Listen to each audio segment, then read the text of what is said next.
정부의 국사교과서 국정화 추진이 지난 한 주간 전국을 뜨겁게 달구었습니다. 편향된 국사교과서를 바로잡는 일이라는 정부와 민주주의의 다양성을 훼손한다는 야당이 팽팽하게 맞섰습니다. 국론마저 분열되고 있는데 국가 발전을 위해서는 무엇이 필요한지 다시 한번 생각해 봐야겠습니다. 영남 알프스 하면 떠오르는 것이 사자평 억새밭입니다. 가을철이면 황금빛으로 장관을 이루는 곳인데요. 이런 억새밭이 등산객들로 인해 심각하게 훼손되고 있습니다. 얼음골 케이블카가 설치된 이후 더욱 심각한 상태에 놓여 있습니다.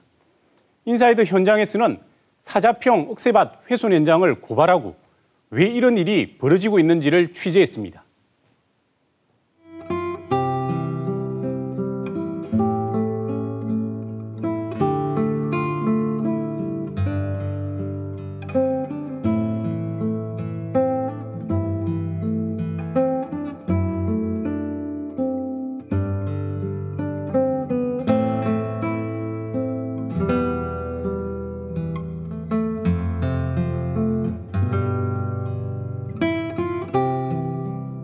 광평추파.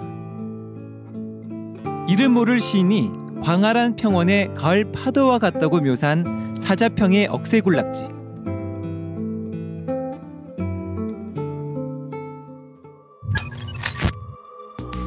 그런데 이 억새군락지가 하루가 다르게 사라지고 있습니다. 수많은 사람이 억새를 밟고 지나가면서 그 원형이 조금씩 파괴되고 있기 때문인데요. 그런데 이 속도대로라면 그 광평추파는 사람들의 기억 속에서만 존재하는 옛날 이야기로 전락할 수밖에 없습니다.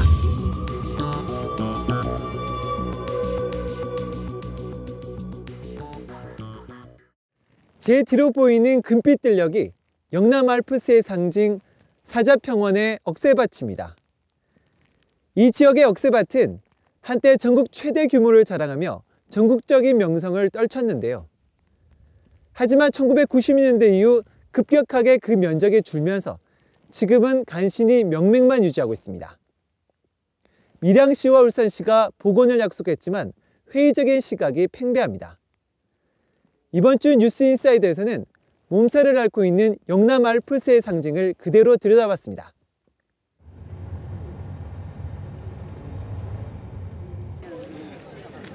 단풍이 절정을 맞은 지난 주말, 밀양 케이블카 하부 정류장은 늦가을을 즐기기 위한 인파들로 북적였습니다. 등산객이 많은 관계로 오후에 내려오실 때 1시간 이상 대기하실 수 있는 점. 긴 대기 시간의 지루함도 잠시.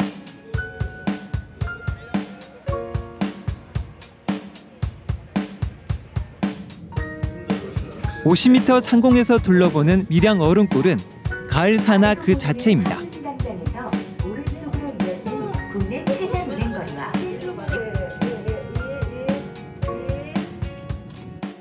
상당히 좋은 것 같습니다. 가까운 데서 있어서 우리가 그냥 등산을 해가지고 올라오는 그런 기분하고는 또 차이가 납니다.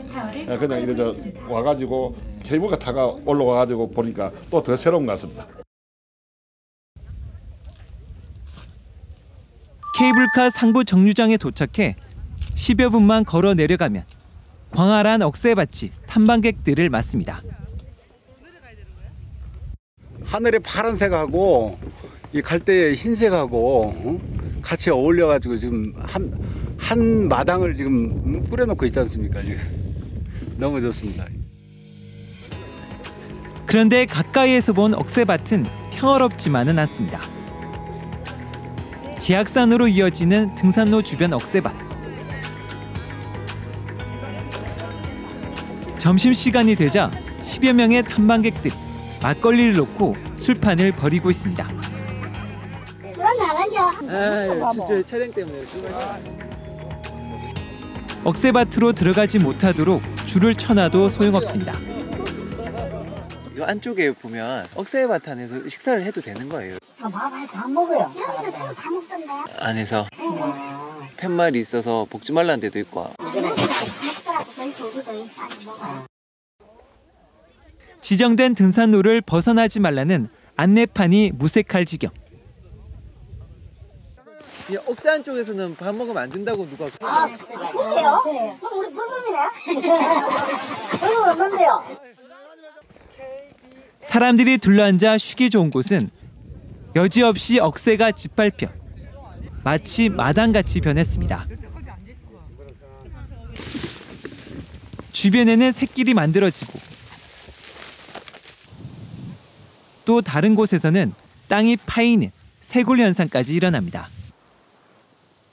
억새 위에 매트를 깔고 거기에다가 한번 앉기 시작하면 그게 질이 나서 그 다음에 또 사람들이 와서 그 위에 계속 앉게 돼요. 결국은 그 지역이 사실 어느 순간에 이 뿌리채 뽑혀 나가고, 그리고 이러한 현상이 내년 봄에 해빙기가 되면서 바로 그 해빙기에 비가 왔다 그러면 그것과 함께 싹 쓸려가게 되는 거죠. 30분가량을 더 들어가 봤습니다. 해발 1100m, 사자평원의 중심부입니다.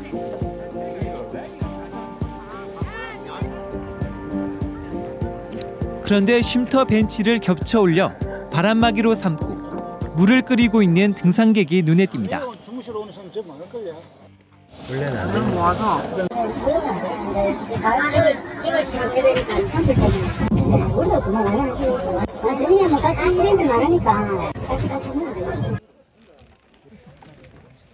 실제로 주위로 밥을 해먹는 사람들이 한둘이 아닙니다.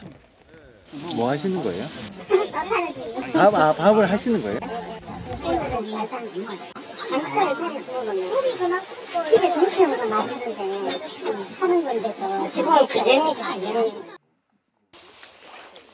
해가 기울자 산에서 밤을 지새우기 위한 백패킹족들이 쉼터로 하나둘씩 몰려듭니다. 능숙한 솜씨로 텐트를 칩니다. 주변 억새밭은 형형색색의 텐트가 자리 잡았습니다.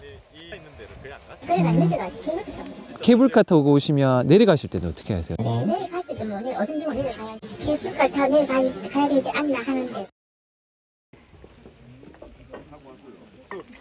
사자평에 어둠이 내립니다.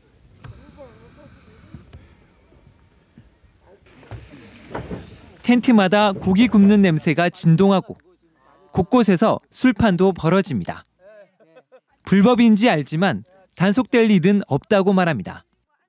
대한민국 사는 원칙적으로는 치라고 허락한 데는 거의 별로 없습니다. 보통은 치지 말라고 다 하지. 단속하시는 분들이 이제 5만 원 내 이상 이렇게 좀 안 보이게 하고. 단속하시는 분이 오긴 와세요? 아닙니다. 국립공원에 이제 이런 데는. 다음 날 아침 이들이 떠난 자리에는 쓰다만 가스통은 물론 술병, 등산용품, 심지어 담배꽁초까지 각종 쓰레기가 나뒹 겁니다. 텐트가 있던 곳은 어김없이 억새가 쓰러져 있습니다. 네, 그래요. 나한테 그러죠. 직원들이 일일이 단속하기 힘들고 거기도 눈을 피해서 해버리기 때문에 우리가 어떻게 할 방법이 잘 없습니다.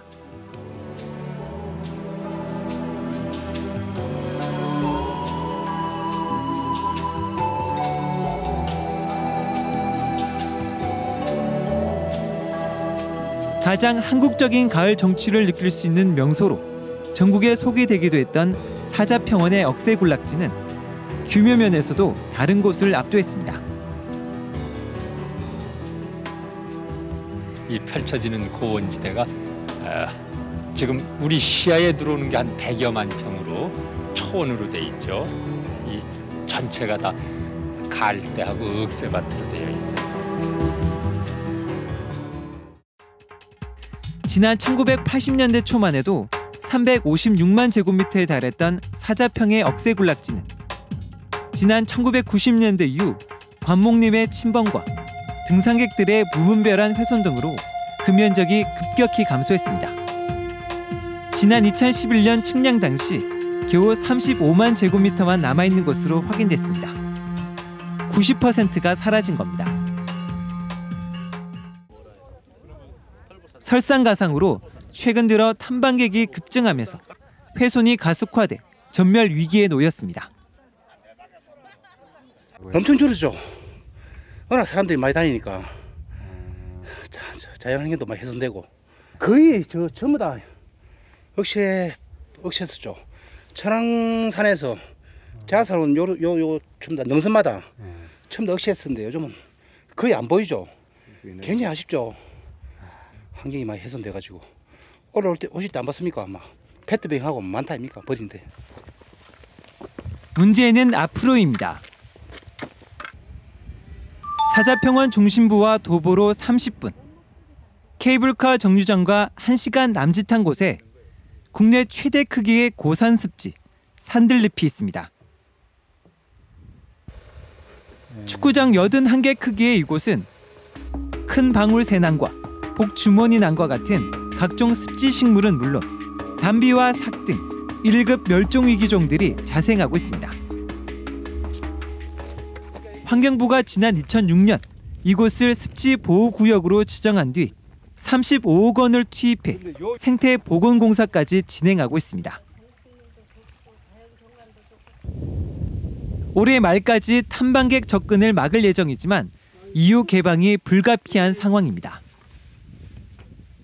만약에 관광객 수가 너무 많아진다고 하면은 사람이 지나다니면서 밟는 그 압력에 의해서 식생은 파괴될 수밖에 없고 그러면은 그 복원 효과는 반감될 수밖에 없는 상황입니다. 사자평 능선 주변, 국내 최대 규모로 알려진 진달래 군락지도 마찬가지입니다. 등산로 주변으로 산지에 있는 거대한 관목들, 껍질이 소나무처럼 갈라지고 벗겨졌지만 분명 우리나라 높은 산에서만 자란다는 털 진달래입니다. 밑동 둘레만 1.5m, 키가 3m에 달하는 데다 나무 갓너비는 동서남북으로 3m가 넘습니다. 이런 건 다 진달래. 이처럼 사자평 능선 주변에서만 발견된 지름 1m 이상의 대형 진달래만 최소 20그루. 현재까지 국내에서 가장 오래됐다는 한라산의 털 진달래보다 더 큰 것으로 조사됐습니다. 등산로가 지금 확장이 되어 있고 또 등산객들이 이제 많이 가고 있는데 사람들이 그 밟는 것이라든지 그다음에 이제 그 통행에 장애가 된다 해서 꺾어버리는 거 이런 것들이 지금 나타나고 있는데 사자평원에 등산객이 급증한 건 밀양 얼음골 케이블카가 들어선 지난 2012년 이후. 환경부는 사업 승인 당시 환경 훼손 최소화를 요구했습니다. 케이블카 왕복 이용을 전제로 사자평과 연결되는 기존 탐방로를 폐쇄해야 하는 조건이었습니다. 하지만 등산로 폐쇄 안내판은 있으나마나 막는 사람이 아무도 없어 누구든 울타리를 쉽게 넘습니다. 그럼 가세요. 가도 된대 말하더라고요. 그런데 이마저도 지난 5월 완전히 개방했습니다. 지난해만 수억 원의 적자를 봤던 밀양 케이블카 사업자 측은 주요 능선으로 향하는 이 등산로를 개방해달라고 줄기차게 요구했습니다. 이 등산로가 열리면 이용객이 늘어 적자를 해소할 수 있을 것이라고 주장했는데요. 밀양시 역시 지역 경제의 활성화를 명분으로 내세웠습니다. 개방 이후는 개방 전까마 그 일일 평균이나 월 평균 인원이 좀 늦었습니다. 과연 그럴까? 지난해와 올해 밀양 케이블카 이용객 집계표입니다. 지난 5월 등산로를 개방한 뒤 지난달까지 밀양 케이블카 이용객 수는 모두 18만 2,900여 명. 그런데 지난해 같은 기간과 비교해보면 오히려 1,300여 명 줄었습니다. 메르스 충격 여파가 있던 5월부터 8월 사이를 빼더라도 이용객 수는 확연히 감소했습니다. 2013년과 비교해보면 이 같은 감소 추세는 더 뚜렷합니다. 등산로를 개방했지만 환경 훼손은 가중되고 있고 적자폭 역시 더 커지고 있다는 얘기입니다. 케이블카 사업자 측이 환경부 지침을 어긴 건 또 있습니다.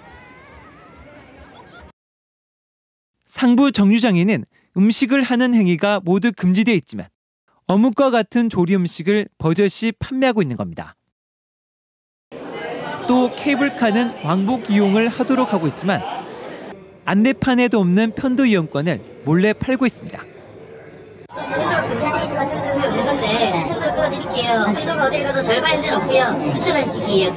지난해에는 정상 부근의 개울물을 끌어쓰다 적발되기도 했습니다.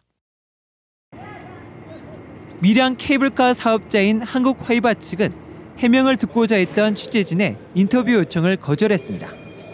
공사에서도 말을 하지 말라 하니까 별다른 내용에 대한 거 있지 않습니까? 말을 하지 말라니까.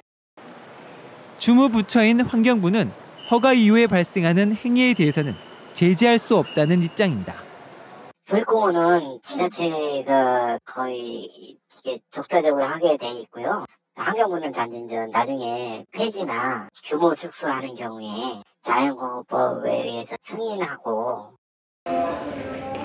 관광객을 끌어모아 수익을 올려보자는 장밋빛 희망으로 시작한 케이블카 사업.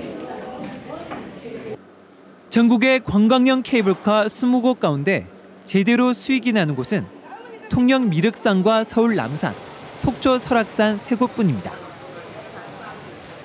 이렇게 민간 업자가 하는 방식이 아니라 국가나 공공성을 담보할 수 있는 곳에서 직접 하면서 모니터링이라든가 이후의 대안들까지도 만들어야 되는 게 아닌가. 그렇지 않다라고 하면은 법과 가이드라인에서는 안 되는 일을 또 발생하지 않을까. 케이블카 설치 이후 사자평원의 훼손은 가속화하고 있지만 예상했던 개발 이익은 발생하지 않고 있습니다. 한번 무너진 자연 환경을 되살리기 위해서는 오랜 시간과 비용, 인간의 노력이 더해져야 합니다.